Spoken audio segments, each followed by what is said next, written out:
नमस्कार। आज की इस क्लास में आपका स्वागत है। प्रश्नावली 3 के बाकी बचे हुए प्रश्नों को आज हम फिर से हल करेंगे। प्रश्न आपका है 5 sin 35 बटे cos 55 धन cos 55 बटे 2 sin 35 ऋण 2 cos 60 का मान ज्ञात करना है। मान ज्ञात करने का तात्पर्य क्या है कि हमारे पास जो भी सूत्र है त्रिकोणमितीय अनुपात से संबंधित, पूरक कोणों के त्रिकोणमितीय अनुपात से संबंधित और त्रिकोणमिति टेबल से जो हमने कोणों के मान निकाले उसके आधार पर हमें इन प्रश्नों को हल करना है। प्रश्न में कुछ इस प्रकार से है कि यहाँ पे sin 35 और cos 55 बटे है, cos 55 और sin 35 बटे में है और cos 60 अकेले है। सबसे पहला काम हमारा क्या होता है, ये देखना कि क्या पे यहाँ पे कोई कोण ऐसा है जिसका मान त्रिकोणमिति टेबल में, आपको पता है त्रिकोणमिति टेबल में 0, 30, 45, 60 और 90, मतलब इन पांचों कोणों के सभी त्रिकोणमिति अनुपात के मान आपको मालूम होते हैं जो आपने 9 से किए हुए। तो यहाँ पे 35, 55, 55, 35 ये तो अलग है, लेकिन 60 का मान हमको पता है। तो चलिए सबसे पहले स्टेप में हम वही कर देते हैं। sin 35 बटे cos 55 धन cos 55 बटे 2 sin 35 ऋण 2 cos 60 का मान। टेबल को आप देखेंगे तो cos 60 का मान 1/2 और हो सकता है आपको अच्छे से याद भी हो। ये आप यहाँ पे चाहे तो लिख लीजिए, चूंकि cos 60 बराबर होता है 1/2। अब आप देखिए, मैंने उसके बाद जब हमारे पास जो मान अवेलेबल है उसका मान रखने के बाद हमको ये देखना है कि पूरक कोण का जोड़ा कौन सा है। तो क्योंकि बटे में तो पहले हम बटे में चेक कर लेते हैं, अगर सिंगल कोण होता था हम अगल बगल का चेक करते।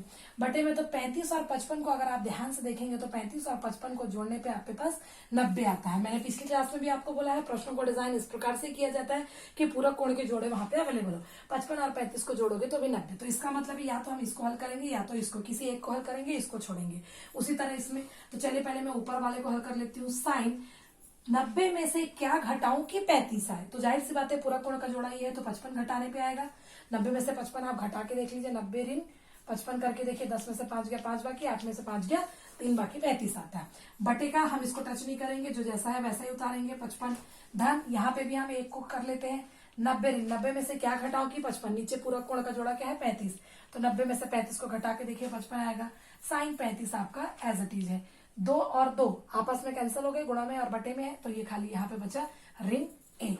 चलिए अब 5 साइन 90 ऋण थीटा, सूत्र किसका होता है कॉस थीटा का, क्योंकि आपके पास साइन की जगह कॉस और 90 ऋण थीटा की जगह खाली कॉस थीटा। बटे में कॉस 55 हमने लिख दिया, धन कॉस 90 ऋण थीटा का क्या मतलब हो गया साइन थीटा, क्योंकि थीटा की जगह 35 है इसलिए 35, और यहाँ बटे में एक चीज, यहाँ 2 है, यहाँ 2 लिखना भूल गए थे, चलिए यहाँ लिख लेते हैं साइन 35 ऋण 1। अब cos 55 आपस में कैंसिल हो गया, यहाँ बचा 5 धन साइन 35 कैंसिल हो गया, यहाँ बचा 1/2 और यहाँ बचा ऋण। अब खाली नंबर से आपके पास बटे में कुछ नहीं मतलब 1 और यहाँ भी कुछ नहीं मतलब 1। 1 2 1 का लघुत्तम निकालेंगे तो आएगा 2, 1 दूनी 2, 2 पंचे 10 धन 2 एकम 2, आपका 1 ही रहेगा, ऋण 1 दूनी 2। आगे हल कर लेते हैं, 10 और 1 11 ऋण 2/2, 11 में से 2 घटाएंगे तो कितना आएगा 9/2। तो यही 9/2 इस प्रश्न का आंसर है। साइन 35 बटे cos 55 था, आपको दिख रहा था कि ये पूरक कोण का जोड़ा है। cos 60 का मान हमको मालूम था, हमने रख दिया। पूरक कोण का जोड़ा मिलते किसी एक कोण को 90 ऋण थीटा के रूप में लिखा, 90 ऋण थीटा रूप में लिखने पर ये आपस में कैंसिल हो गया। यहाँ पे हमने जो सूत्र लगाया वो क्या था, साइन, चूंकि साइन 90 ऋण थीटा बराबर कॉस थीटा, या एक जगह हमारे पास आया था कॉस 90 ऋण थीटा बराबर साइन थीटा। तो पूरक कोण वाले में अक्सर पूरक कोण के हमने 6 फॉर्मूले पिछले क्लास में डिस्कस किए थे, वही आपका आना था। ये इस क्वेश्चन का सॉल्यूशन है। चलिए एक और क्वेश्चन देखते हैं। नेक्स्ट क्वेश्चन मैंने लिया हुआ है, एक क्वेश्चन है, अच्छा क्वेश्चन है और महत्वपूर्ण भी है। थोड़ा सा दिमाग लगाएंगे तो इजी भी लगेगा। ये क्वेश्चन है सिद्ध करने वाला, सिद्ध कीजिए। क्या सिद्ध करने के लिए बोल रहा है, 10 15 10 36 सब गुणा में है आपके, 10 45 10 54 और 10 75 बराबर आपको लेके आना है 1। तो सिद्ध करने वाला है तो जाहिर सी बात है लेफ्ट हैंड साइड या राइट हैंड साइड लेना पड़ेगा। मैं लेफ्ट हैंड साइड ले लेती हूँ। 10 15 10 36 मैं पूरा उतार रही हूँ उसको, 10 45 10 54 और उसके बाद 10 75। एक क्यों नहीं लिखा, क्योंकि एक तो हमको हल करके लेके आना है। अब सबसे पहला काम क्या है कि कोण को देखिए, कोई कोण 0 30 45 60 या 90 है क्या, 15 का मान नहीं पता, 36 का मान नहीं पता, 45 का मान त्रिकोणमिति टेबल में पता होता है, 54 का मान नहीं पता, 75 का मान नहीं पता। तो चलिए अगले स्टेप में हम क्या कर देते हैं, 10 15 को ऐसे लिख दिया, 10 36 को भी ऐसे लिख दिया, 10 45 का मान होता है 1। ये सारी चीजें आपस में गुणा में है ना, 10 54 और 10 75। अब आप देखिए आपके पास 4 पद है, तो आपको क्या करना है, खोजना है कि पूरक कोण का जोड़ा त्रिकोणमिति किस पद के साथ बना रहा है।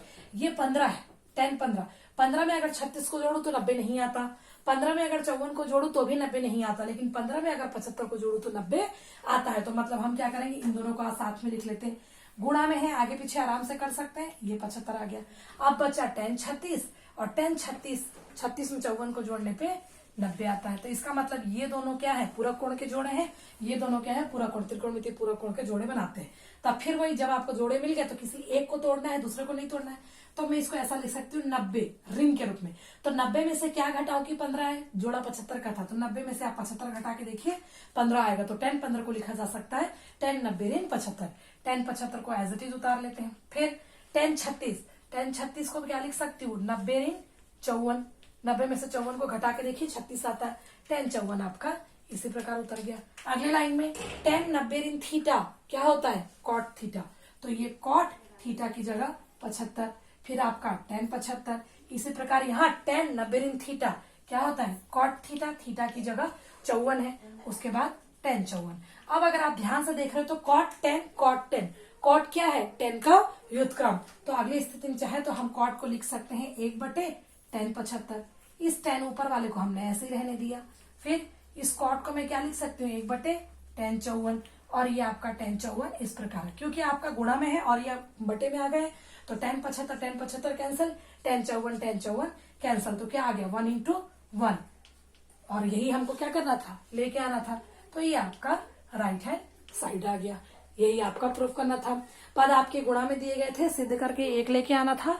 नियम के हिसाब से बस हमको चलना। सबसे पहले ये देखना है कि क्या कोई त्रिकोणमितीय अनुपात का कोण ऐसा है जिसका मान त्रिकोणमितीय टेबल से निकाल सकते हैं। यहाँ पे 10 45 था, 10 45 का मान 1 होता तो अगले स्टेप में हमने 1 लिख दिया। उसके बाद हमने कोशिश की कि पूरा कोण किसके साथ बना रहा, तो 15 के साथ इसको इसको इसको सबको हमने जोड़ के देखा। तो 15 के साथ 36 को जोड़ने पे तो नहीं आ रहा है, लेकिन 15 के साथ 75 को जोड़ने पे वो 90 होता है। तो इन दोनों को अगल बगल में गुणा है, हम आगे पीछे कर सकते हैं। 36 और 54 को साथ में लिखा। अब जैसे हमको 90 वाला जोड़ा मिल गया, हम एक को हल करते हैं, एक को छोड़ देते हैं। तो एक को मैंने लिखा 90 ऋण 75, 10 75 ऐसा ही रहा। 10 36 को लिखा 90 ऋण 54, 10 54 ऐसा ही रहा। फिर 10 90 ऋण थीटा कॉट थीटा, 10 90 ऋण थीटा कॉट थीटा। कॉट और 10 एक दूसरे के व्युत्क्रम होते हैं। अगर हम चाहे तो कॉट को 1/10 या 10 को 1/कॉट लिख सकते हैं, लेकिन मैंने पहले ही बोला किसी एक के साथ एक काम करना, तो मैंने इसको बदल दिया और इसको बदल दिया। बदलने पे ऊपर और नीचे समान आ गए, ये दोनों आपस में कट गए। 1 गुणित 1 बराबर आपको क्या मिला, 1। और यही हमको सिद्ध करना था। चलिए एक और क्वेश्चन हम ऐसा लेंगे जिस क्वेश्चन को हल करने के लिए इसमें हमने क्या किया, लेफ्ट हैंड साइड लिया, राइट हैंड साइड आ गया। कभी कभी प्रश्न कुछ इस प्रकार से होते हैं कि हमें राइट हैंड साइड लेना पड़ता है, लेफ्ट हैंड साइड आ जाता है। लेकिन एक क्वेश्चन आपका ही बुक का है, 8वां क्वेश्चन है शायद, वो इस प्रकार से कि आप देखेंगे कि हमें जरूरत पड़ने पे हम किस प्रकार से दोनों ही पक्षों का इस्तेमाल करते हैं हल करने के लिए। चलिए क्वेश्चन है आपका 10 90 ऋण थीटा बटे कॉसेक वर्ग थीटा 10 थीटा, सॉरी ये नहीं है, क्वेश्चन एक और है। क्वेश्चन है साइन 90 ऋण थीटा गुणा में कॉस 90 ऋण थीटा बराबर में आपके पास आएगा 10 थीटा बटे 1 धन कॉट वर्ग थीटा। ये आपको सिद्ध करना है। सिद्ध करने का एक तरीका है, लेफ्ट हैंड साइड को लेके हल करिए, राइट लेके आइए, राइट को लेके हल करिए, लेफ्ट लेके आइए। लेकिन यहाँ पे प्रश्न आपको थोड़ा सा अजीब इसलिए लगेगा कि 90 ऋण थीटा और थोड़ा सा बड़े टाइप में, तो ज्यादा हेडेक नहीं लेना है। हम पहले लेफ्ट हैंड साइड को देख लेते हैं हल करके। अगर राइट आ जाए तो अच्छी बात है, नहीं तो उसको वहीं पे समीकरण 1 मान के राइट में चले जाएंगे। तो चलिए लेफ्ट हैंड साइड ले लेते हैं। LHS बराबर क्या है आपके पास, साइन 90 ऋण थीटा कॉस 90 ऋण थीटा। ये क्या डायरेक्ट पूरक कोण का सूत्र टाइप का दिख रहा है। साइन 90 ऋण थीटा को क्या लिख सकते हैं, कॉस थीटा। कॉस 90 ऋण थीटा को क्या लिख सकते हैं, साइन थीटा। चलिए इसको मान लीजिए समीकरण नंबर 1। अब इसके आगे तो हल नहीं हो सकता, तो चलिए अब हम क्या करते हैं, राइट हैंड साइड लेको हल करने की कोशिश करते हैं। 10 थीटा बटे में है 1 धन कॉट वर्ग 90 ऋण थीटा। चलिए मैंने आपको पहले भी बताया है कि अगर कॉट वर्ग थीटा हो तो हम इसको लिख सकते हैं कॉट थीटा पूरे का वर्ग। तो यहाँ पे क्या है, कॉट वर्ग 90 ऋण थीटा। तो हम चाहे तो इसको क्या लिख सकते हैं, कॉट 90 ऋण थीटा पूरे का वर्ग। तो मैं अगली लाइन में यही काम करूंगी। 10 थीटा इस पूरे की जगह लिख दी 1 धन कॉट 90 ऋण थीटा और ये पूरे का वर्ग आपके पास आ गया। अगले लाइन में हल करते हैं। 10 थीटा पूरक कोण त्रिकोणमितीय अनुपात से क्या सूत्र आता है, कॉट 90 ऋण थीटा किसके बराबर में होता है, 10 थीटा, और वर्ग है तो ये क्या हो जाएगा 10 वर्ग थीटा। चलिए आगे चलते हैं। आगे क्या बोल रहा है ये, टेन थीटा। अब ध्यान से देखिए, एक धन टेन वर्ग थीटा, दूसरा सर्व समीकरण जो बोलता है सेक वर्ग थीटा बराबर एक धन टेन वर्ग थीटा।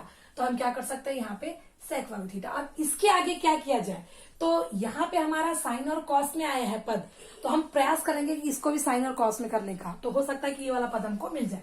टेन थीटा को क्या लिख सकते हैं, साइन थीटा बटे कॉस थीटा। पहले ही क्लास में त्रिकोणमिति की मैंने आपको एक्सप्लेन किया था, ये कहाँ से आता है। सेक वर्ग थीटा, कॉस का व्युत्क्रम सेक थीटा बराबर एक बटे सेक थीटा, तो सेक वर्ग थीटा है तो कॉस वर्ग थीटा। अगले पद में हल करेंगे तो चार पद आ गए, साइन थीटा बटे कॉस थीटा, और ये आपका हो जाएगा कॉस वर्ग थीटा बटे एक। क्यों, क्योंकि अगर कुछ ऐसा हो ए बटे बी पूरे के बटे में सी बटे डी हो, तो इसको सरल करने का तरीका आपने छोटी क्लासों में पढ़ा है, ए बटे बी और उल्टा होके क्या हो जाता है, ये डी बटे सी। तो वही मैंने यहाँ पे किया है। तो चलिए आगे देखते हैं।